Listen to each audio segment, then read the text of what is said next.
मराठी करा. उद्या English medium वाले येऊन आमच्याकडे बसतील. GR होता साहेब म्हणतील, तुम्ही कसं काय मध्येच चेंज केला. GR होता आमचा, 20% आमच्या जागा होत्या, पर्सेंटेज रद्द झालं, मागणीप्रमाणे पुरवठा, मागणी आहे, आम्ही आणून देतो तुम्हाला, मागणी देणार ते आणून. ते 10-15 हजारचे मी सांगतो तुम्हाला कितीची मागणी. तुम्ही इथं हॉलमध्ये उपस्थित असलेल्या लोकांनी मला सांगावं प्रामाणिकपणे, ज्यांच्या ज्यांच्या घरात मुलं आहेत ते कोणत्या मीडियम मध्ये आहेत आता, प्रामाणिकपणे सांगा मला, विचार करून. सगळे 100% तुम्ही 100% मराठी मीडियमचे आहात, ही फार आनंदाची गोष्ट आहे. पण समाजात चित्र असं नाहीये दुर्दैवाने. दुर्दैवाने असं चित्र नाहीये, दुर्दैवाने म्हणतोय. चित्र असं आहे की सगळे इंग्लिश मिडियमच्या मागे लागले. RTEचे ऍडमिशन घेताना सुद्धा ते मीडियम बघून घेतात, सगळीकडे करतात. आपण आपल्याला किती फसवणार याची पण एक सीमारेषा आखली पाहिजे. आणि माझं उत्तरदायित्व सर्वांशी आहे. सगळ्यांचा आयुक्त मीच आहे. मी काय फक्त एका कॅटेगरीचा कुठल्याचा आयुक्त नाहीये. जेव्हा सगळे लोक माझ्या समोर येतात मला बघावं लागतं. त्या दिवशी माझ्याकडे NTCच्या लोकांनी तक्रार केली की आमच्या अशा जागा कमी झाल्या, मिस्टेक झाली, आम्ही 10% जागा राखून ठेवली. त्यासाठी सुद्धा आम्हाला जरा पण कुणाला नाही, एकदा बाण निघून गेला तर तो माघारी येणार आहे. आज आम्ही शिक्षक भरती पुढच्या 25 वर्ष करतोय. आज जर्मनी बरोबर MOU केला महाराष्ट्र शासनाने, 4 लाख नोकरी देतो म्हणाले. अट काय असेल, काय असेल बरोबर आहे. हे आहे बदलत्या जगाचं चित्र. आपल्याला ह्या सगळ्या गोष्टी ऍड्रेस कराव्या लागतील तर आपल्याला ती संधी मिळेल. आज नॅशनल एज्युकेशन पॉलिसीमध्ये अकॅडमिक बँक ऑफ क्रेडिट करायची आहे. त्याकरता राज्यामध्ये सगळ्यांची स्पर्धा होणार आहे.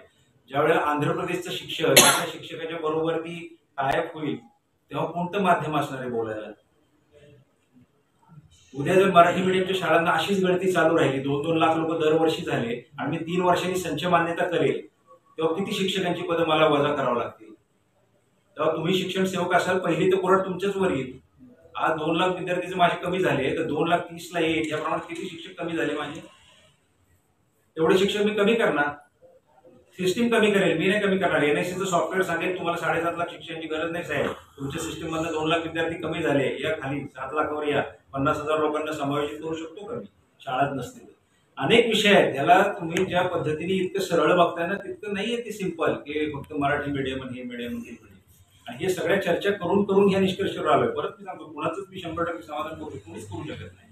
ओके, त्यामुळे तुम्ही हे जे चाललंय ते बरोबर केलेलं आहे, कायद्याच्या दृष्टीने पण बरोबर आहे आणि व्यावहारिक दृष्टीने मला बोलायचं की एक 5-6 मध्ये तुम्ही म्हणताय की तुम्ही त्याच्यावर अभ्यास केलाय, ग्राउंड लेवलचे रिपोर्ट आहे तुमच्याकडे, मागणी प्रत्येक CO-ची, जिल्हा परिषदची किंवा पालकांची. साहेब 2010 आणि 11 भरती झाली शिक्षक भरती. त्यानंतरची आता ही त्यानंतरची मोठी भरती हीच आहे. 17ची पण कमी प्रमाणात झाली, मला माहिती आहे. 2010 आणि 11ची भरती झाली. पहिला मुद्दा आहे की 2010 आणि 11 भरती झाली, त्यात 20% रिझर्वेशन होतं त्यांना इंग्लिशला. त्यावेळी इंग्लिशची पदं भरली गेली. 2010-11 ज्यावेळी इंग्लिशची पदं भरली गेली, नंबर 1 पॉईंट हा आहे की जे इंग्लिशची पदं भरली गेली त्यांच्या थ्रू 15 वर्षात तर काही जिल्हा परिषदचं रूप बदललेलं दिसत नाही तुमच्या मतानुसार.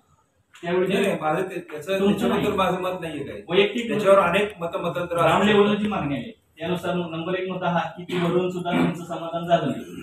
दुसरं असं पण नाही म्हणतात तुम्ही. कशाच्या आधारे निष्कर्ष काढता की त्या भरतीचा काय परिणाम झाला किंवा नाही. जर आपण त्याच्या दोन्ही बाजूनी बोलता येईल की जे काय आता टिकून राहिले थोडेफार शाळा त्या कदाचित त्यामुळे राहिल्या असतील किंवा नसतील राहिले, त्यामुळे तो मुद्दा आपल्या चर्चेचा होऊ शकत नाही. न तुमच्याकडे ग्राउंड रिएलिटी आणि माझ्याकडे ग्राउंड, तो मुद्दा जर तपासला नाही आपण, हाऊ कॅन वी से की it is bad or good, नाही म्हणता येणार.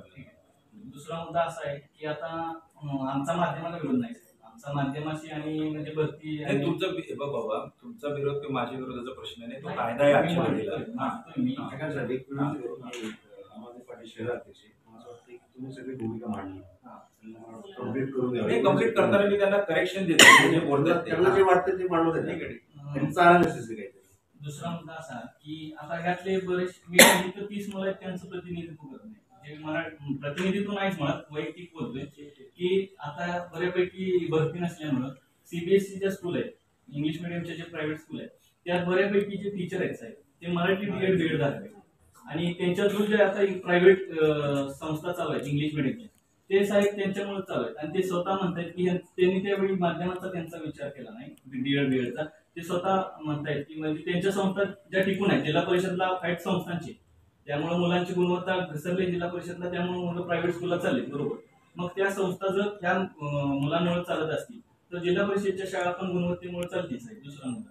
तिसरा मुद्दा असा की आता KVS नवोदय विद्यालय कोणतीही भरती परीक्षा शिक्षकांची गरज असताना माध्यमाची अट कोणही ठेवत नाही. आणि आता फेब्रुवारीत आपली टेट चालू होती त्यावेळेस केंद्रीय विद्यालयाची पण परीक्षा चालू होती. त्या केंद्रीय विद्यालयाच्या परीक्षेमध्ये पण महाराष्ट्राची मुलं भरपूर लागली. त्यात त्यांनी मार्क घेतले आणि त्यांचं जॉईनिंग झालं. आता चौथा मुद्दा हा की बिहार सरकारनं तुम्ही जे वाचते ना मध्ये तुमचा वेळ वाचवतोय फक्त याच्यावरती मी दोन- दिले ते वाचलं. मला प्रश्न विचारतोय तुम्हाला बाबा, हे जे निवेदन तुम्ही घेऊन आलाय ना ते हे जे काय आहे ना त्याच्यावरती मी एक डिटेल उत्तर ऑलरेडी तुम्हाला दिलंय. ते तुम्ही वाचलंय का एवढा प्रश्न? तरी पण तुमचे ते मुद्दे आहेत. एकच मिनिटात कंप्लीट करतो. बिहार सरकारनं विक्रमी 1.5 लाख पदांची भरती केली. ते 1.5 लाख पद भरत असताना त्यांनी गुणवत्तेचा विचार केला नाही की माध्यमाचा. आता बिहार सरकारच्या शिक्षक भरतीमध्ये आणि इतर राज्यातली मुलं आहेत की ज्यांनी बिहार सरकारने जी एक्झाम घेतली ती क्रायटेरिया त्यांनी फॉलो केला. त्या भरतीत त्यांनी गुण मिळवले. ते जॉईनिंग मध्ये लागले. इतकं गुणवत्ताचा विचार केला गेला, माध्यमाचा विचार केला गेला नाही. आणि चौथा मुद्दा असा आहे की आता जे साधन व्यक्तीचं जे पद आहे त्यात 13 ऑक्टोबरचे पद आहे त्याचा शिक्षकांशी संबंध नाही ना, वेगळं पद आहे. ते प्रशिक्षण देणार आहे. तो व्यक्ती प्रशिक्षण देणार आहे ऍज अ ट्रेनिंग. मग तो ते पद भरत असताना साहेब त्यात ते क्रायटेरिया तुम्ही म्हणताय. आम्ही म्हणत नाही प्रत्येक क्रायटेरिया ओव्हररूल होणार नाही. एखादा पहिल्या क्रायटेरियात पण बसेल, फ्लुएंट इंग्लिशचा असेल त्याला विरोध नाही आमचा. परत दुसरा क्रायटेरिया असा आहे की थोडंफार शिक्षण इंग्लिशमध्ये आणि त्याला 140 मार्क घेतले असतील त्याला विरोध नाही आमचा. आमचा फक्त विरोध असा आहे की तुम्ही आता तो म्हणताय तो बीएड फक्त मराठी तो मुद्दा तुम्ही म्हणताय मी आउट करणार आहे. आणि त्यात ऑलरेडी झालाय तो लास्ट प्रायोरिटी. हो बरोबर आहे. मग असं आहे की आता एखादा ते 4 मधले एका रूम मध्ये जर बसला समजा ते आता समजा तुम्ही सिक्वेन्स आहे. पहिले हो, पहिला बरोबर. मग दुसरा मग तिसरा मग काहीच नाही झालं तर बरोबर. आणि त्याला इंग्लिशची परीक्षा परत qualify. बीएड फक्त 5 वय तो आउट झाला. ठीक आहे. पहिले 3 मुद्दे ते ठीक आहेत म्हणजे कॉन्व्हेंटचं. त्यात जर समजा तो व्यक्ती बसला आणि असं पण होणार आहे 140 वाला पण लागणार आहे आणि असंही होणार आहे की त्या 3 मुद्द्यांप्रमाणे 40-50चा पण लागणार आहे. तुम्ही जे म्हणताय तर त्यांची एक्झाम होईल त्यात काही वाद नाही. पण आता लागताना तो जॉईनिंग मध्येच लागणार आहे. एक समजा जर तो विद्यार्थी ती परीक्षा पुढची जी इंग्लिशची आहे ती जर समजा तो क्रॅश नाही झाला तर त्याची नियुक्ती तर कॅन्सल होणार. नियुक्ती कॅन्सल म्हणजे काय लिहिलं त्याच्यामध्ये त्यांनी नाही झालं तर ठीक आहे. नियुक्ती कॅन्सल. त्याला घेतोच त्यासाठी ना आपण. बरोबर 40 गुणवत्ता आहे इंग्लिश पण येत नाही तर त्यांना काय तो काय कोण पाहुणा आहे काय माझं त्याला घ्यायला त्याला घरी पाठवून देणार आपण. हे लिहिलंय हे तर तुम्हाला सांगतो पूर्ण आपण आकलन केलं तेच पाहिजे. मी म्हणतोय सर की आपण जी सादर व्यक्ती आहे त्या ठिकाणी तुम्ही दोन्हीचं बाबा कन्फ्युजन का करताय? साधन व्यक्तीचा रोल टोटली वेगळा असतो. आता जसं इथं आयुक्ताचं पण पद आहे, SPDचं पण पद आहे, SCRTचं पण पद आहे. मग तुम्ही म्हणाला तर SCRT पण IAS ऑफिसर तिकडे पण आहे. तुम्ही पदं मिक्स नका करू. साधन व्यक्तीचा रोल वेगळा, साधन व्यक्तीचं काम वेगळं. मला एक इंग्लिश शिक्षक बघा तुम्ही 4 जण आहात. तुम्हाला 3 लोक प्रोयर मराठीमध्ये शिकलेला तुम्हाला तेवढं इंग्लिशचं येत नाही. आता मी अनेक लोकांना विचारतो दाखवा. आमच्या मंत्री महोदयांना भेटायला गेले होते काय मंडळी त्यांनी सांगितलं मला एक पत्र लिहून दाखवा. नाही होते. आता तुमच्या 4 जणांच्या ग्रुपमध्ये जे प्रॉपर इंग्लिश मला व्यक्ती जर आला ना तर तुमचं इंग्लिश पण हळूहळू सुधारेल. तुम्ही जेव्हा डायलॉग करायला लागाल ना तुम्हाला समजून सांगेल असं नाही असं बोला हे करा ते करा. रेफरन्सेस येतात इंग्लिशचे. तुम्ही विचार करा ना आपली भाषा अशा शिकवून आपण तो मला एक शिक्षक म्हणून आणायचे साधन व्यक्ती म्हणून नव्हे. मला असं म्हणायचं की आपल्याला ज्यावेळी शिकवण्यात आलं बीएडला शिक्षकाला सर्व गुण संपन्न असावं त्याला एक फक्त इंग्रजी फ्लुएंटली बोलता येतं म्हणजे तो नाही सगळे शिक्षक तुम्ही मी सगळे 35,000 शिक्षक इंग्लिशवाले घेतोय का? मी मराठीतच बोलतोय ना तुमच्याशी. मला काही गरजा पूर्ण करण्याकरता तर मला समजा पीटीची गरज आहे तर फिजिकल मलाच घेईल ना मी. तुम्ही परत तिथे आर्ग्यू कराल का? असं नाही बाबा मला काही गरजा. आणि मीडियम हे आता इंट्रोड्यूस नाही झालेलं. आपल्या राज्याच्या रिक्रुटमेंटच्या धोरणाचं पूर्वीपासून ही केस कधी सुरू झालेली आहे. ही आताच्या भरतीची नाहीये आधीपासूनच आहे. 17ची भरतीच्या वेळेला पण मीडियम हा क्रायटेरिया होता. उलट 20% पदं घ्या असा होता. 20% जर पदं मी घेतली असतील तर आज मी 50,000 भरती जर केली ना तर त्याच्या 20% 10,000 पदं मला इंग्लिशला घेता आली असतील.